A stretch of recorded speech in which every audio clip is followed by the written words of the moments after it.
Hello there, kia ora. This week, the National Party is holding its annual conference. It's how they kick off the political year. And basically, it's a great big conference of all the National Party MPs. They have speeches and dinners and workshops on how to do things like getting away with beating a 16-year-old with a bed leg or using your position as an MP to try and get your kids off really serious animal abuse charges with MPI. Practical things for new MPs.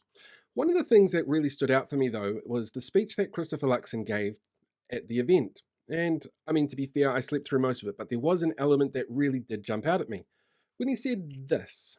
They didn't want a government distracted with some pet ideological projects or some ideological debates. Which is really strange because, well, politics is all about ideologies. Like, it's literally what politics is about. But he claims that what they're looking at doing is not focusing on ideologies, they're focusing on getting New Zealand, quote unquote, back on track, except Auckland, because, no more light rail project there. But possibly a train to Marsden Point, because why not? Anyway, I thought it would be interesting to have a look and see what they've actually agreed to get done in this term that isn't ideology based. And it turns out, it's politics, so it's all ideology based. But there's some really interesting ones in there in terms of what ideologies they're promoting, like boot camps for kids and the reintroduction of 3 strikes, or mandating reading, writing, and math teaching period times within schools, or tax changes specifically for landlords, harsher penalties and sanctions for work-ready beneficiaries, cancelling light rail, as I said before, or investigating the reopening of Marsden Point, the restarting of offshore oil and gas exploration, the exploring of mining opportunities on dockland, quote-unquote cut red tape, reversing the live animal export ban, the return of chain gang style prison labour, making it easier for prisoners to get driver's licences. I mean, it's not a bad thing, but it is ideologically based.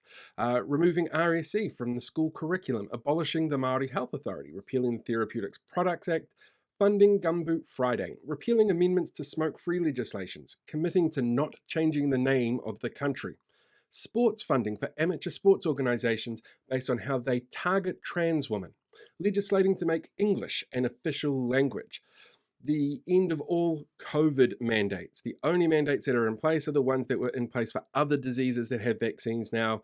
That's not unexpected.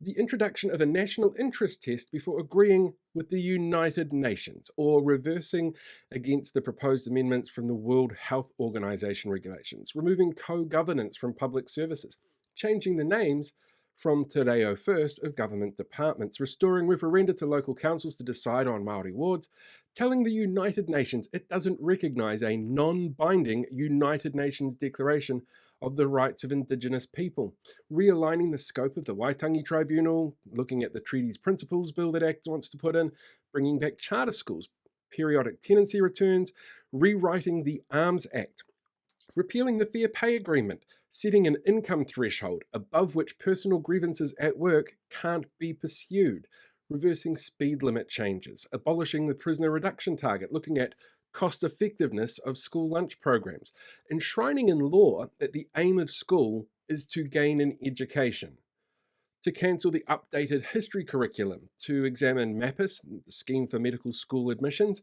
and issuing a note to all government organisations that they need to work based on need, not race. I mean, all of these are ideologically based, and it doesn't matter whether or not there's going to be outcomes for crime or the economy or, government departments who apparently do not base things on need. These are all ideological. And if he thinks that he can sell this idea as just being about getting New Zealand back on track, he needs to be really aware of the fact that ideology and politics are literally entwined at their very core.